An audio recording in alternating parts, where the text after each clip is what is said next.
aerial image of your house 2 weeks before the storm and 2 days after, my ability to know whether that's a roofing scam or a proper claim goes way, way up. If, the last time I saw your house was an independent insurance agent coming to sell you the policy 5 years ago, it's a lot harder to defend against the exact same facts.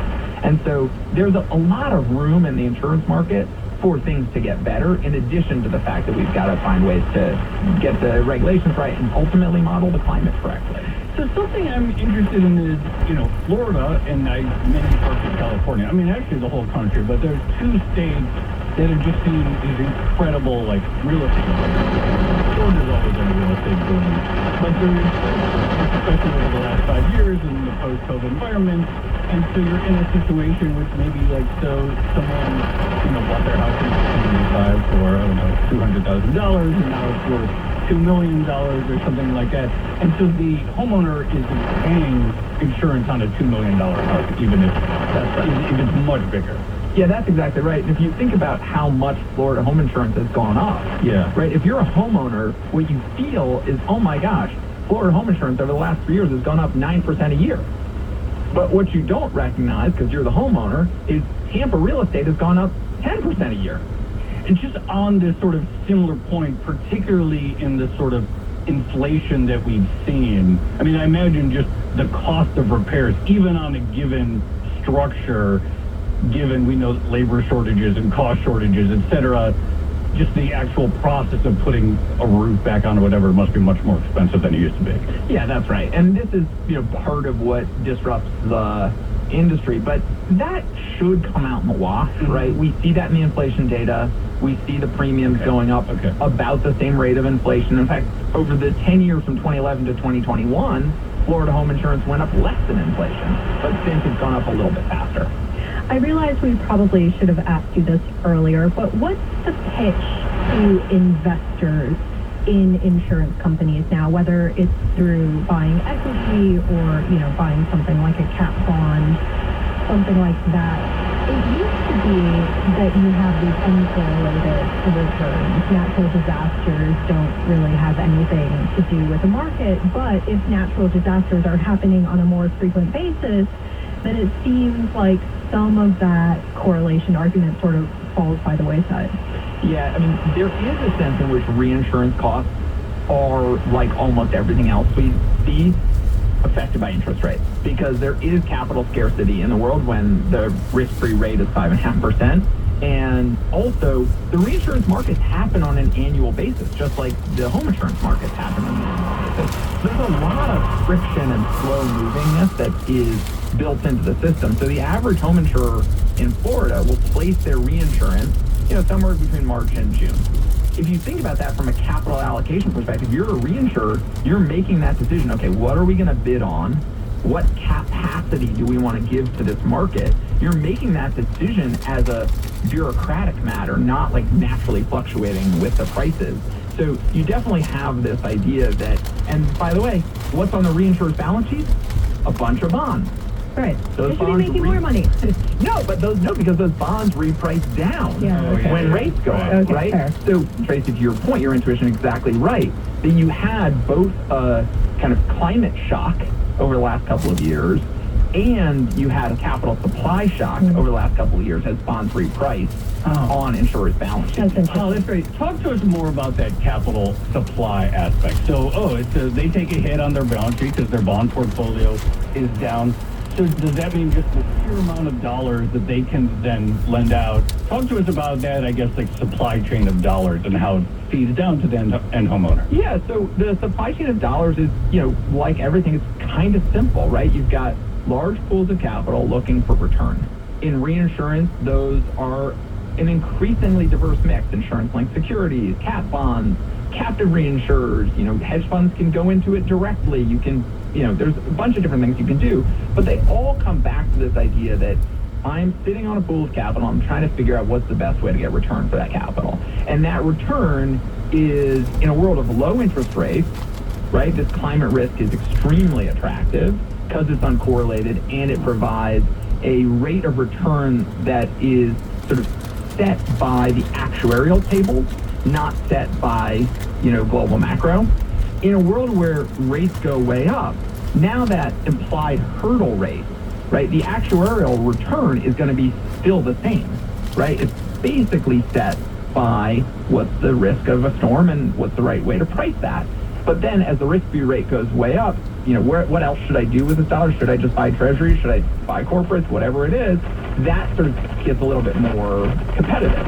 And then the last thing, of course, is that reinsurance markets do have this unfortunate boom-bust dynamic, right? So one of the great stories about, Berkshire Hathaway is that they wrote reinsurance after Hurricane Andrew.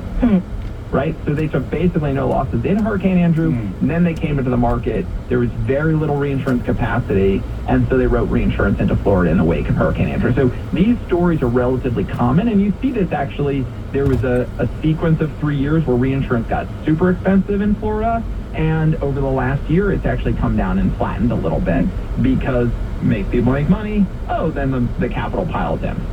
More to come from our conversation on why insurance companies are pulling out of Florida and California and premiums are soaring. We're speaking with R.J. Lehman, editor-in-chief of the International Center for Law and Economics, and Amias Garrity, partner at QED Investors. I'm Tracy Alloway. I'm Joe Weisenthal, and this is Odd Lots on Bloomberg Radio. To hear all of our episodes in full, be sure to subscribe to the podcast on your favorite platform. You're listening to the Podcast Spotlight Hour on Bloomberg Radio.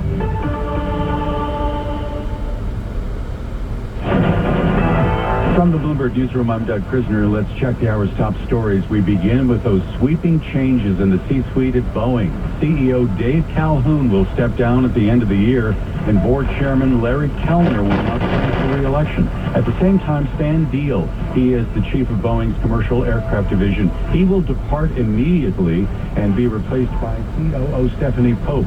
Now, this shakeup reflects growing customer frustration as Boeing's crises over manufacturing quality and safety shows no signs of receding.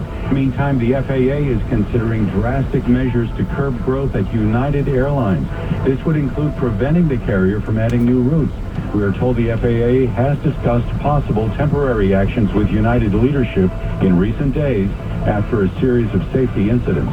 U.S. mega-cap tech firms are facing potentially hefty fines. This as the result of a major investigation by the European Union. The question here is whether these companies are complying with new laws to rein in big tech in Europe, known as the EU's Digital Markets Act. The first probes, by the way, will be targeting app stores owned and operated by Apple and Google. We know there's doubt about whether Japan's Nippon Steel will be able to acquire U.S. Steel.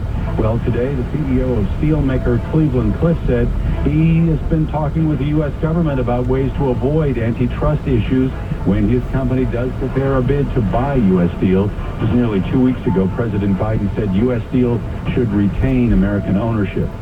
Adam Newman, the former CEO of WeWork, reportedly submitted an offer recently to buy the bankrupt co-working company. The Wall Street Journal reporting a bid of more than $500 million. Now, Newman's lawyers apparently sent a letter to WeWork's advisor saying he was joining with the hedge fund Third Point and other investors in exploring an offer.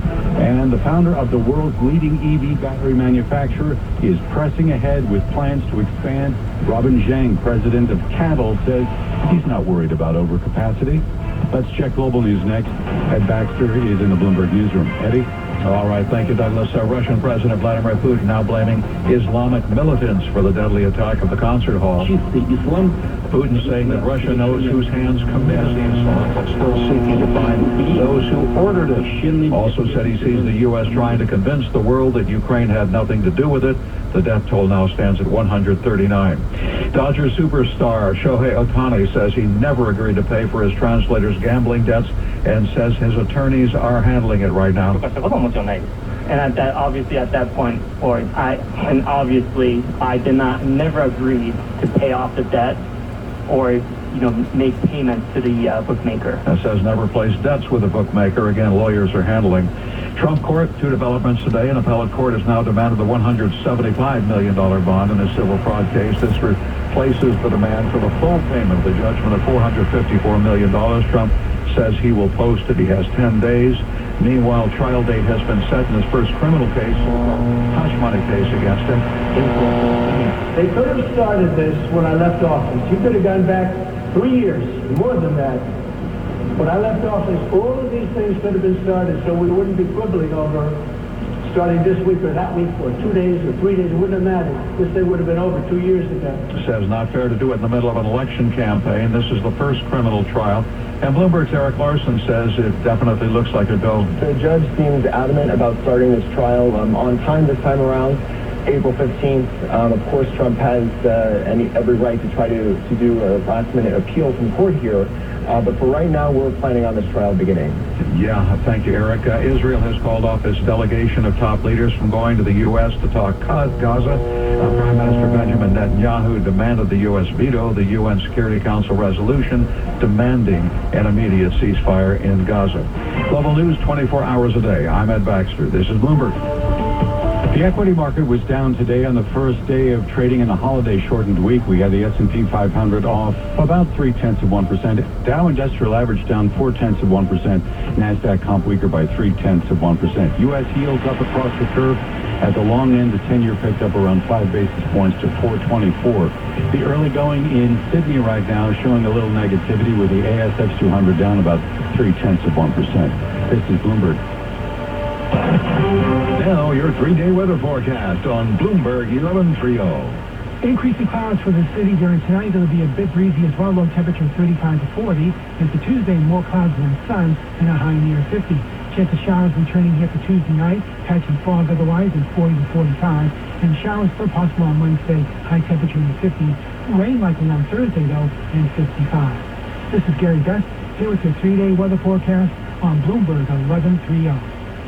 Every Bloomberg radio show. This is Bloomberg Surveillance. You're listening to Bloomberg Business Week. Every Bloomberg podcast. Welcome to the Odd Lots podcast. This is The Big Take. Every Bloomberg news headline. Now to a Bloomberg News exclusive. Historic moves in the Treasury market. Catch every moment of Bloomberg radio inside your car. This is a joy. The new Bloomberg Business app, now featuring Apple CarPlay and Android Auto. Downloaded free in the Apple App Store or on Google Play. Bloomberg Radio. Context changes everything. Now, during Staples Print Big Sale, get $20 off your print purchase of $100 or more, $50 off your print purchase of $200 or more, and $100 off your print purchase of $300 or more. So the more you print at Staples, the more you save. To demonstrate, print at Staples, you save. But if you